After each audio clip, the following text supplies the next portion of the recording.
Saudara Alun, video sekelompok orang yang diduga lesbian, gay, biseksual, dan transgender atau LGBT membuat heboh warga kota Palangkaraya. Video berdurasi 21 detik itu menggambarkan aktivitas di dalamnya yang di salah satu kafe itu sempat viral. Saat didatangi aparat kepolisian dan TNI pada Rabu 28 September 2022 siang, pihak pengelola membantah tudingan seperti yang beredar di media sosial tersebut. Pengelola menegaskan tuduhan itu tidak benar dan tidak dikonfirmasikan kepada pihaknya langsung. Sementara di masyarakat, reaksi sudah bermunculan. Seperti reaksi Ketua Umum Majelis Ulama Indonesia Palangkaraya Kiai Haji Zainal Arifin kepada media mengatakan mendesak kepolisian dan pemerintah menyikapi secara serius informasi tersebut.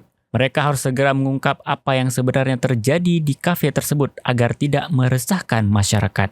Andre Elia, Ketua Harian Adat Dayak Kalimantan Tengah, mengatakan secara tegas apabila tudingan itu benar, pihaknya menolak apapun kegiatan LGBT di bumi Tambun Bungai tersebut.